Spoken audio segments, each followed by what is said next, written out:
Hi, this is Privateer Station, and today we'll bring you day 267 of Russian invasion into Ukraine, with Olexiy Arestovych, advisor to the office of the President of Ukraine, and Mark Feygin, Russian opposition politician.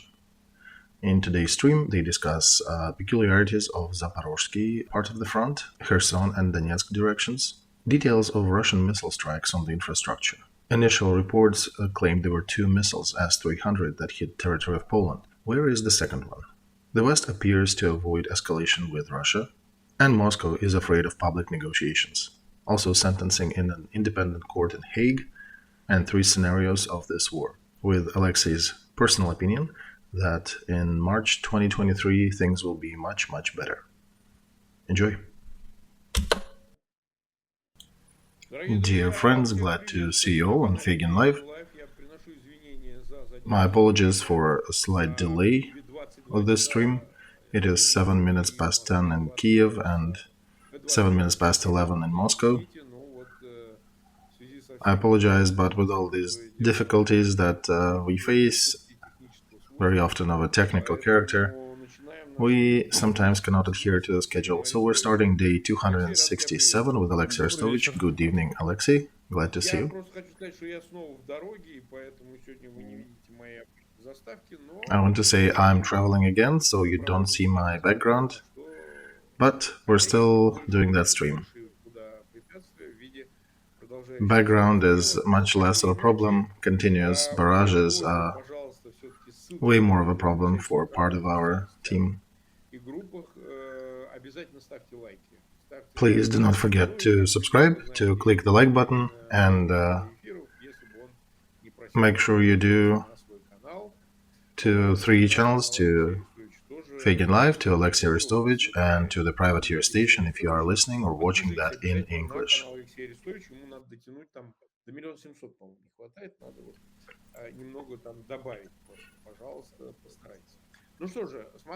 Alright, today was pretty rich in news. Let's probably start with the map, as usual. Yeah, let's start with the map. Okay, we're showing it up. Let's take a look at Kherson. Yeah, let's start bottom up.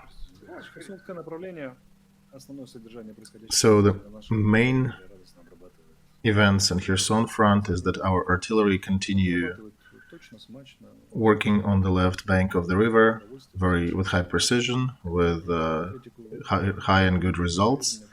I'm not going to discuss more details, but according to what I see, that has not been officially published yet, it is very successful. So do they cover the ones who just moved from Kherson or the new reinforcements? They're covering every agglomeration of troops, groups, equipment, ammo. So we're forcing them to push further away from the shore by about 30-35 kilometers away, like 20 miles further down south. So they will either stay where they are and die where they are, or they will remove themselves from the vicinity of Kherson. What about Zaporozhye? Over there, they had about 6 companies at about 120 persons each, tried to capture Gulay Polya. See that green protrusion where we're zooming in the center, from the green from the right to the left. That's the Gulay Polya they tried to attack. Failed. We managed to stop them, and now the great offensive in that area didn't quite work out. So all these attempts turned into local tactical skirmishes. They might organize another attempt in a different section of this front, but this current one failed, and it's basically just a tactical. Ugledar, they continue fighting there. It's difficult, a bit easier for us, more difficult for them in terms of losses, but both sides are strained, and it's a difficult struggle going there. From Mariinka up to Bakhmut, no changes, tactical fights, platoons, companies at best get shot, lose their comrades, and fall back to their positions. From Belogorovka to Svatova, no other major changes as well. So that's about the map. That's it, right? It's very limited. Yeah, it's a big front, Mark. Sometimes big things happen in 24 hours, but not today. Okay, so missile barrages, they continue, right? Today there was another hit, and some of the missiles managed to reach their targets. What can you comment on that? There was a lot of videos on interwebs, so you could see. Do we understand it right that they're continuing to shoot up the critical energy structure, but now they're changing their targets a little bit? So, energy infrastructure consists of a set of different assets generating, transmitting. They were initially hitting the generating ones, figured out it's not too easy to disable them, and they switched to targeting the distribution networks. So even if we have generation, and cannot distribute that, people are still sitting without light and power. So today we had 15 Shaheds, I think. We shot them all. Out of the missiles, I think 2 or 3 reached the goals. Out of 15 or 16 they did. Actually, Shaheds, there were just 5 flying to Kiev. Overall, there was a bigger number. But there were 16 missiles, and most of them were shot down. This is a much smaller volley than the previous one. Previous one was about 100. So I don't know how to call that. Maybe a second attempt at earlier missed targets or verification of earlier strikes or something like that. We'll see. So why they're doing that, that's understandable. They want us to start crying and come negotiating. False expectations. We're not crying and negotiating over that. This is a whole separate topic. Well, yeah, it is, but they insist that they are doing it on purpose. Okay, let's just discuss it separately because we do want to bring it up with the position of United States and Western allies. Let's continue regarding Poland incident. From what we can see in the media, most fingers are pointing towards that being a Ukrainian missile.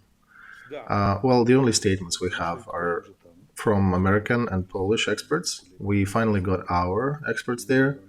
According to our Minister of Foreign Affairs, Poland president said that Ukrainian specialists will not be able to partake in the investigation because it's difficult to give them a proper status for investigative activities, but they can monitor, which is just as good, and we can see the evidence. And specialists who were there, they of course can see that there is an engine from S-300 there, right? S-300, who has it? Ukraine, Belarus, Russia. So yeah, all 3 countries have it, and specialists will figure it out. Each missile has a number. There are databases, so you can cross-verify and see which missile it was and where it was coming from. Yeah, I just want to reemphasize that details are important. Procedural details are important. The conclusion is a separate item. By the way, Mark, there is another part of that question that's not completely in the light right now. Where is the second missile? Was there a second missile? Well, it's a big question. We did shoot up something in the sky. We did not just launch S-300 for something. It was most likely catching up with the other missile. So there's got to be a second missile somewhere. So 2 questions. Did Ukrainian missile hit the first missile? And where is the wreckage? Or if Ukrainian missile did not shoot it, where is the second missile? And here it can be a bit different from what we're getting reported. And, some people are peddling some sort of conspirology version that the West decided not to escalate. Yes, speaking of the West, first statements of Poles actually did mention 2 missiles, right? So that can mean a lot of things, including version where West decided not to escalate. But I suspect that if the West really wanted to use this incident, they would have. So if they didn't, that means they really did not want to. Okay, good. At least, we asked questions and looked for answers. So let's leave it with a sign of question at the end. It's been just 2 days. Let's wait a little longer. Many people want immediate answers to everything, and it's not how it works. It's only kittens that get born, they get birthed real fast, as one of the classics wrote in his books. Let's repeat it once again. I want to repeat that message. If the West would want to use that, this is a beautiful opportunity to do so. And if they did not want to, this is not a reason. Even that would not be an excuse. Even that incident would not be an excuse enough to use anything, to use it against Russia.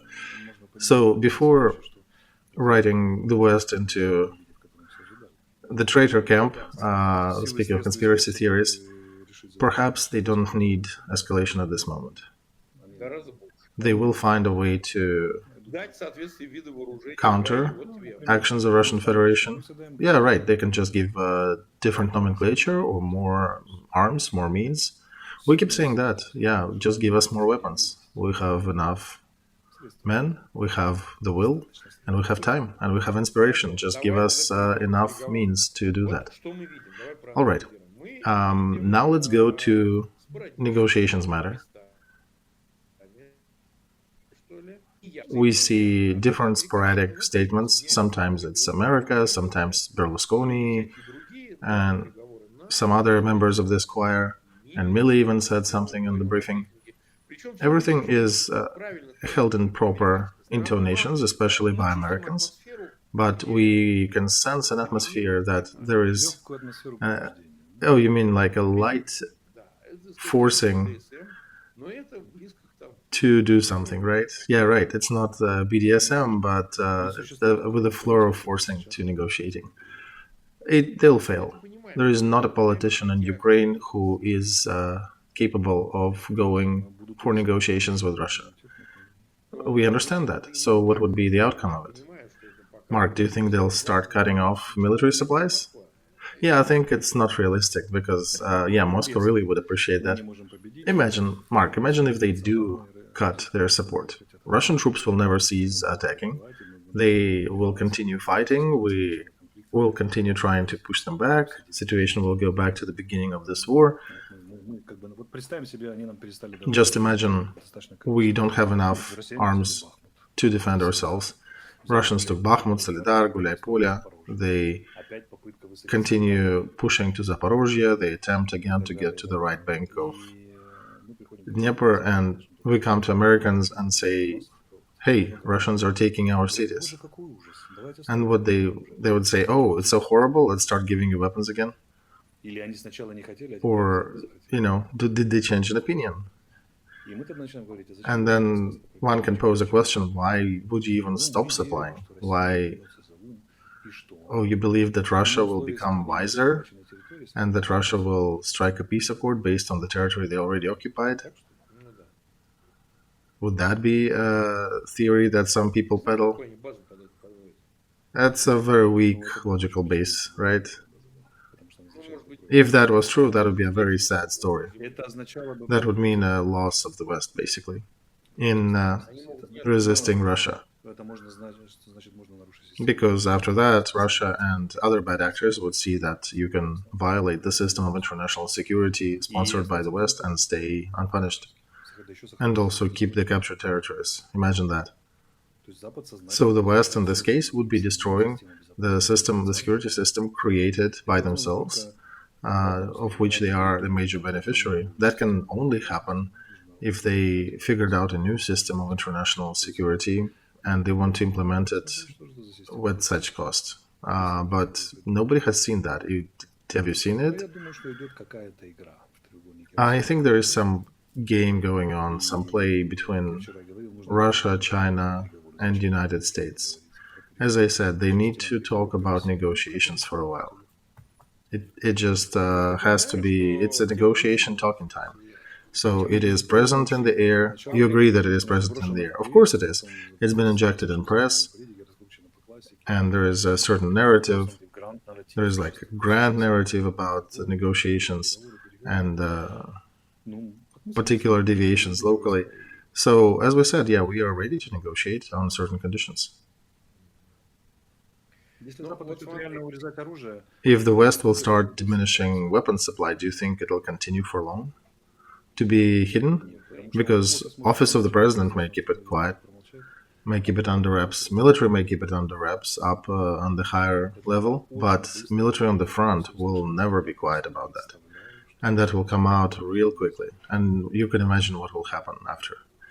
Even on the West, inside the West.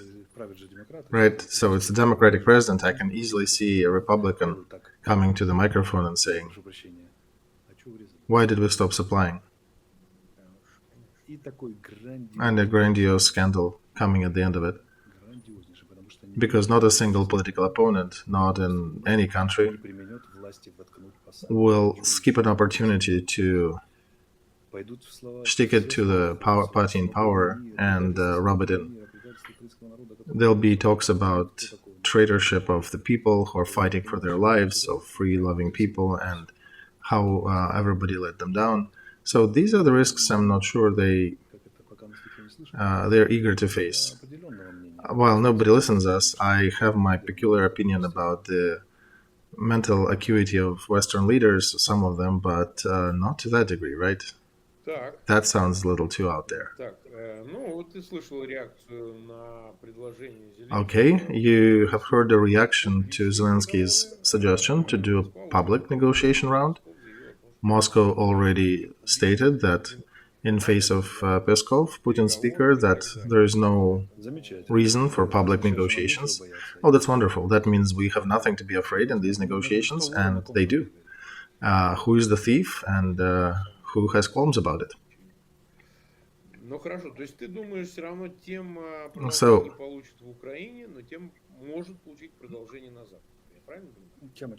you think the topic may continue, the topic of negotiations will not get continuation in Ukraine, but will likely be peddled in the West?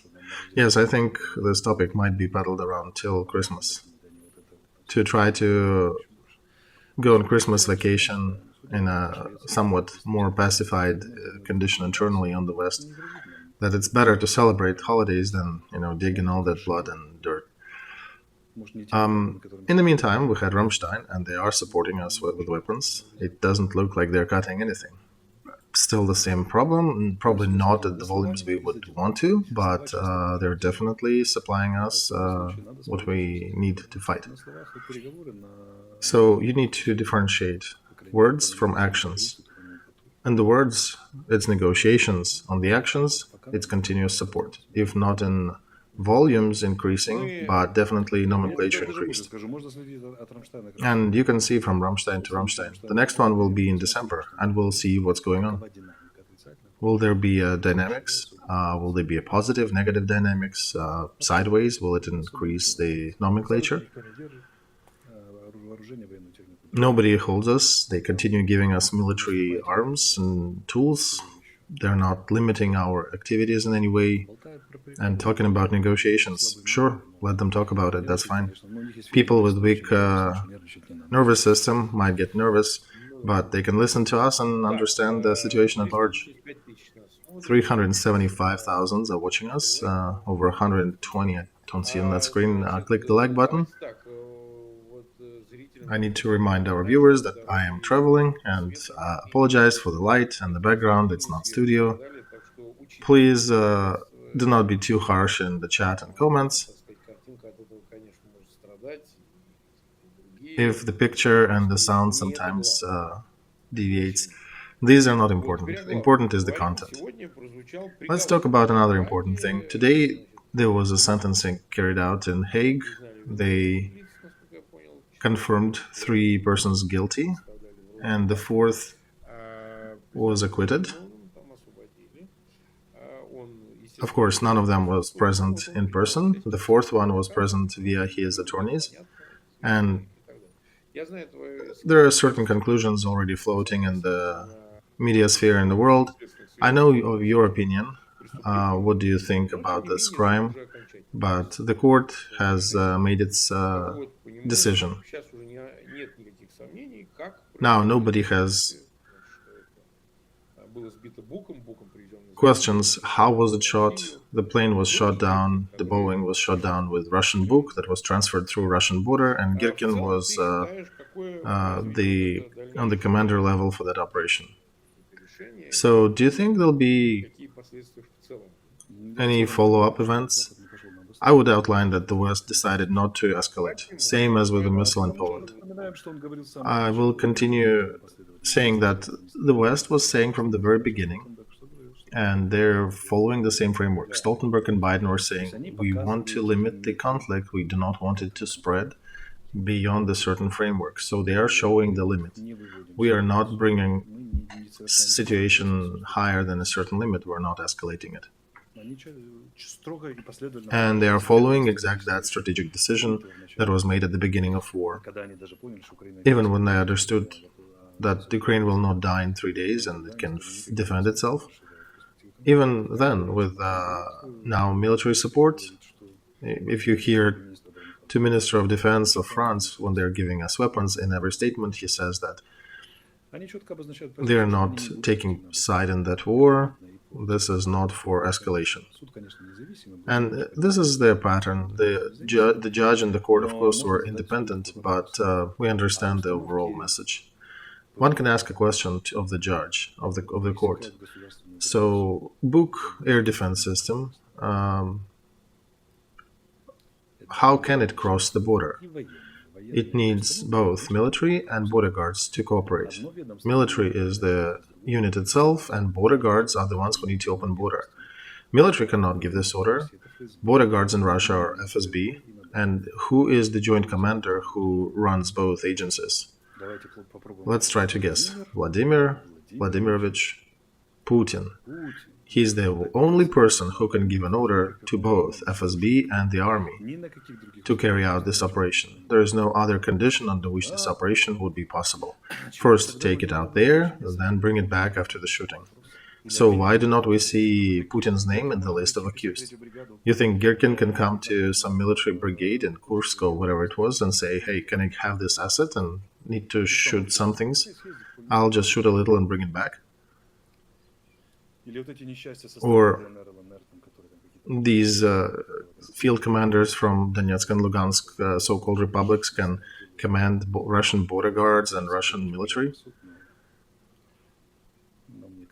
I don't want to accuse the courts, but I think they did not do the proper routine in this case. There is a definite missing person from their conclusion. Well, I suspect, Olexiy, there will be a series of court. I think one can fall back and say one court cannot find all the details of that complex case. Perhaps in God's ears, in God's will, Mark, but it does appear to me that this was like a lackadaisical judgment, and they decided not to dig into the real guilty part. And the reason is exactly the same as outlined before. They don't want to escalate. So all these wet dreams that the West will depose Putin, they're a bit far from the truth.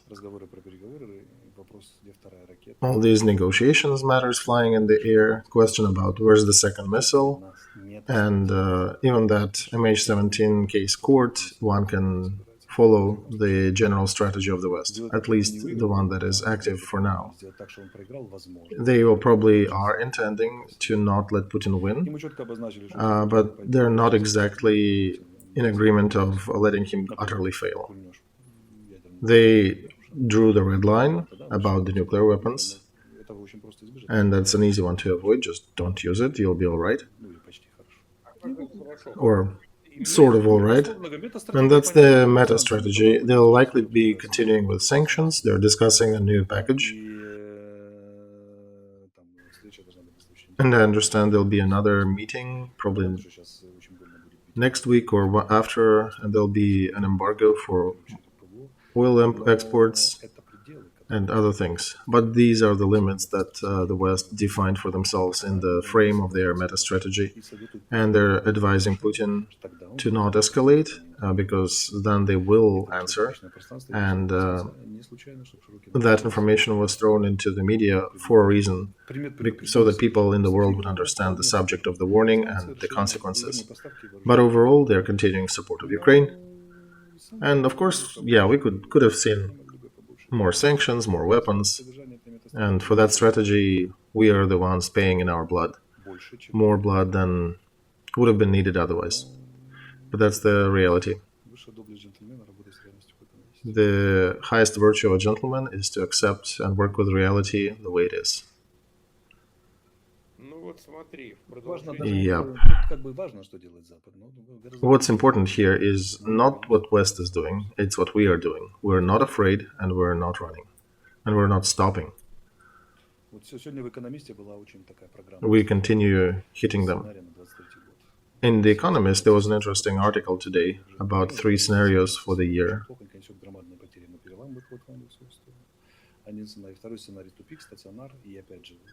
So one of the scenarios, the West stops and fails with does very minimal support. Russia prevails. The second will be some stationary holding of the front with both sides not able to achieve anything. And the third is where Ukraine gathers enough force and somehow breaks that war and finishes the aggressor.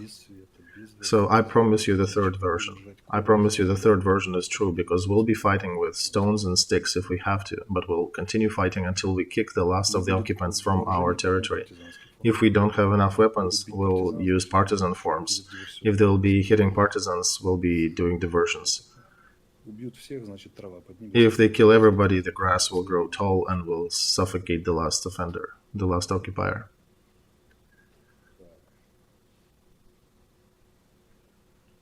I see. Well, 26 minutes were live. And Prime Minister of Great Britain, Sunak, stated that Russia cannot be excluded from... Yeah, Mark, this is the 4th proof in the last 24 hours. We're not hot shots, we cannot afford ourselves to take drastic decisions. Basically, the West is showing the limits, the framework. They want this war to be in managed framework that match their strategic expectations and expectations for resources and other capabilities, because one of the main goals of the Western politics is to keep the situation manageable. If it's a complete disaster you cannot control, there are 2 ways to let it unfold and be a disaster, or to lead it. So they're trying to lead it, and that's what they're trying to do. They're saying some nice things and talking about negotiations, but giving us air defense systems and more negotiation talks. But then here is the 8th package of sanctions, I think, is in the coming. So for us, of course, it is said we would want to win faster, and we do heard from these missiles that hit our civilians. I understand you would want to avenge those scoundrels who maimed your country and killed your friends. And I said that before, and I'll continue saying that Russian people are the ones who suffered the most from Putin's regime. But this is reality, and perhaps it'll change one day, but for now, that's what it is. And this is aimed at limiting this war, at keeping it in a certain frame. Yes, and we're trying to understand where is that reason, where is that, what's holding them from being more active. Because we observed the West going through different stages in the last 8 months. They had some very radical stages, and then they had more pacifying motions. But do you think there was a stop? When would you say? I think it started, I would highlight some time after Bucha. Remember, when initially it was very rough, but after a while they subsided and said, let's not let Ukraine lose. There is a big difference between helping Ukraine win and not letting it lose. And yeah, I remember there was time when their leadership in the West was saying our goal is to win militarily over Putin's regime.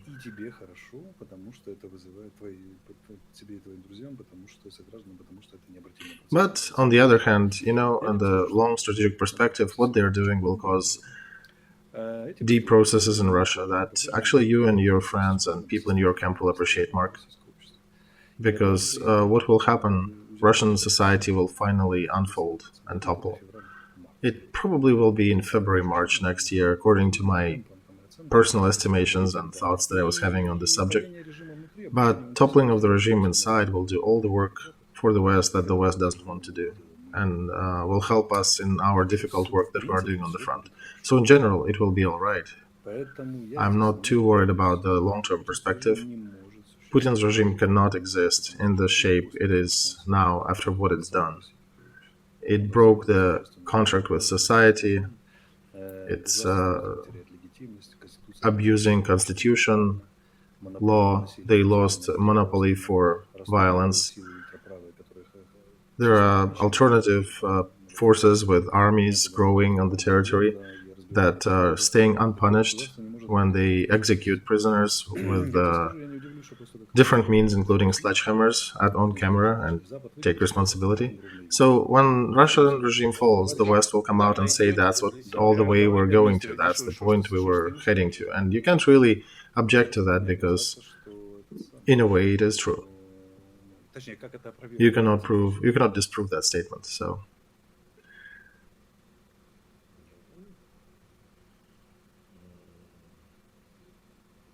This is understandable, right?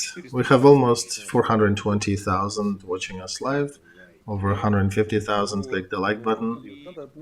Mark, once again, let's touch on this. We need to walk between Scylla and Charybdis, like in the old mythology. We should not say that the West has no balls and they want to use that conflict against China and Russia or something. No, they just want this conflict to be manageable. They don't want this conflict to evolve into the area of unpredictable scenarios.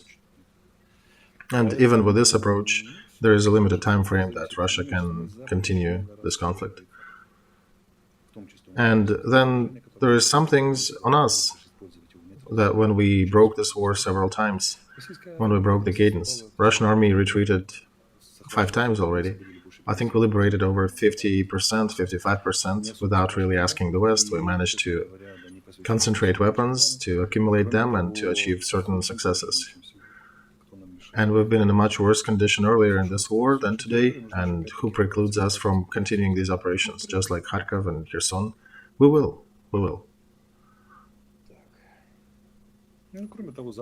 Also, the West ripens to perhaps some other conclusions.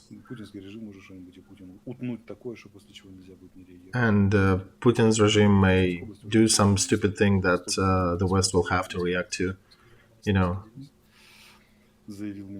We continue uncovering more torture chambers and more victims in Kherson region. I think we already counted 93 victims. Our head of police reported yesterday. But this criminal story will not continue forever. It will be done, and Russia will likely conclude with toppling within itself. And we'll help it.